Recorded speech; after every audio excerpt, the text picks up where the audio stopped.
Across the midnight hour on the East Coast, Marcus Freeman, 39 years old. Happy birthday, Coach. And hey, Riley Leonard, a happy day for him. On to the national title game. We're at the podium. Let's listen in. This summer when I took a brain test to what I performed in the tent, so passed that. And Steve Angeli, I mean, this is a guy who is kind of waited his turn and all year is prepared like he's a starting quarterback every single week, showing a lot of maturity, and he helps me out a lot. I mean, he's a guy on the sideline who knows exactly what the defense is doing, and he's a good friend of mine, and I appreciate him a lot. So for him to go in and drive him down the field 3 points before half, that was big. Our next question. Priester from Irish Illustrated. Riley, did you maybe overthink some things a little bit in the first half, making some checks, and by just keeping it simple in the second half, did that allow you to perform at a higher level?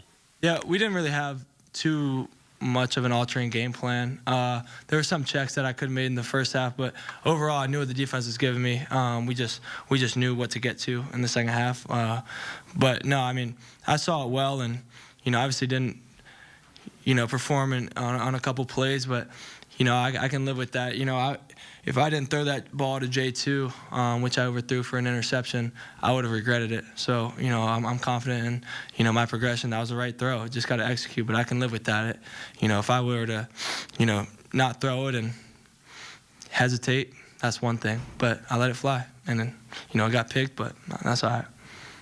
Coach Freeman, could you comment on the performance of the offensive line after you had to put two substitutions in the lineup? And number two, how did you manage to loosen things up so much offensively in the second half? You scored 24 points.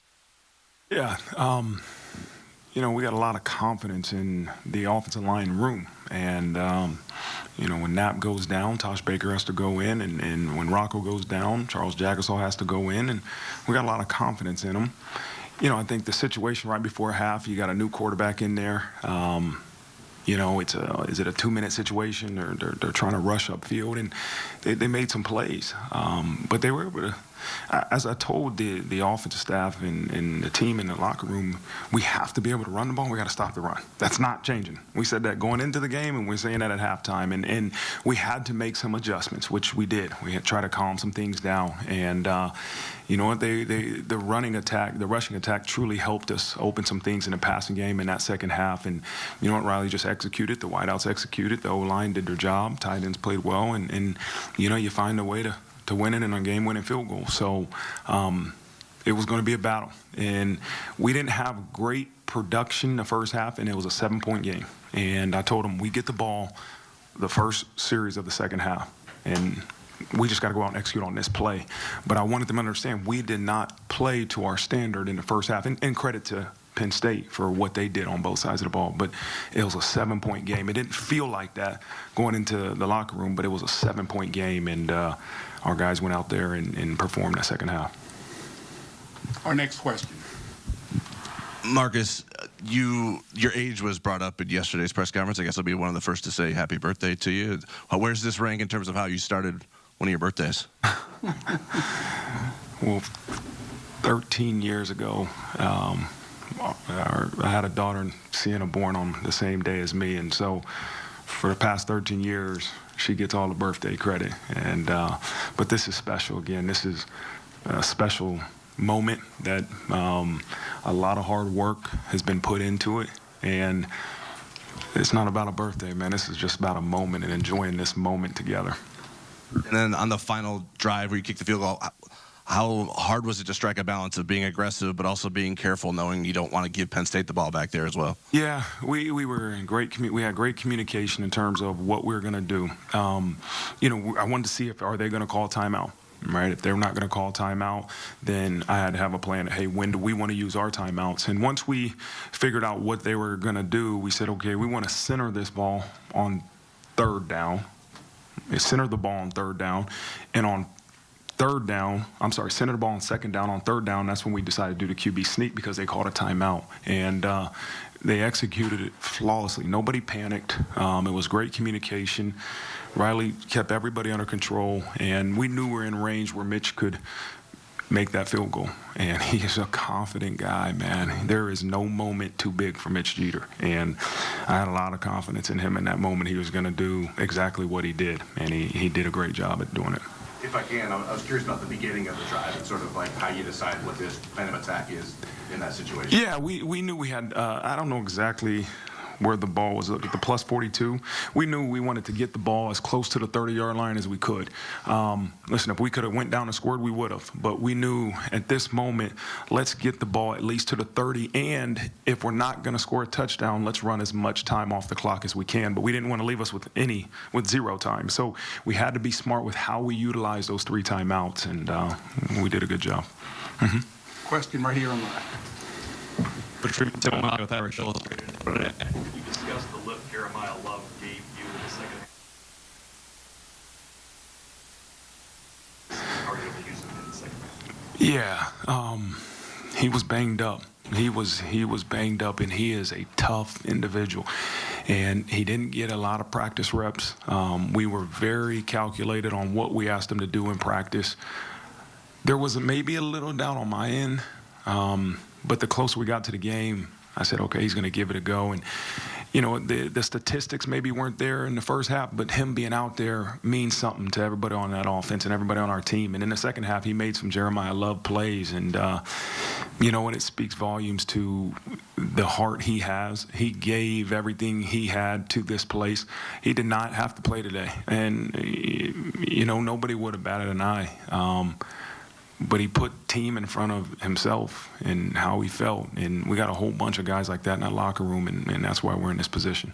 Coach or Christian Gray, I know you're the heaviest man-to-man coverage team in the nation, but no receptions by Penn State's wide receivers against the cornerbacks. At some point during that game, did you realize we could adjust a little more and help out on the run when you have Christian and Leonard more on the outside? Go ahead. You can start. Go ahead, man.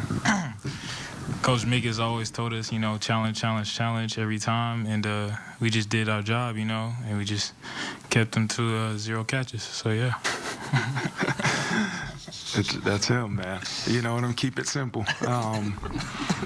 You know, as a defensive mindset, when you have a lot of confidence in your corners to be able to play man-to-man coverage, it allows you to do a lot of different things with those 9 other people. But we can't always just play man, too, because that's how some of those big plays happen. You can scheme us up. But just those guys, one of my favorite plays Christian made today, it wasn't a play on the passes when his guy cracked blocking the field and made a huge tackle. I think that was on 3rd down.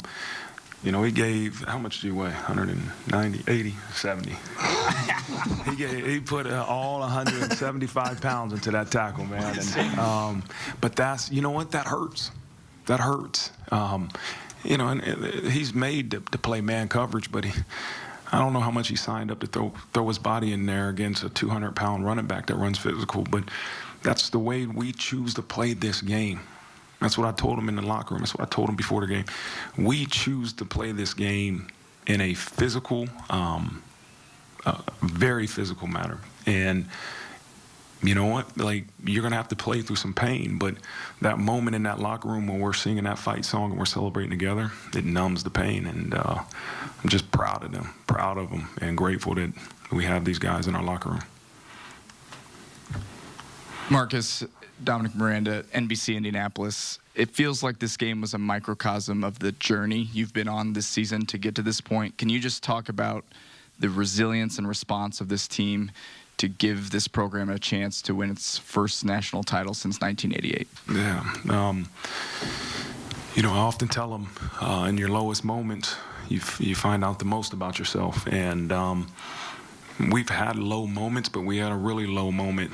We know week 2. And these guys battle. We got great leaders. We got great players that chose to put this university and this football program in front of themselves.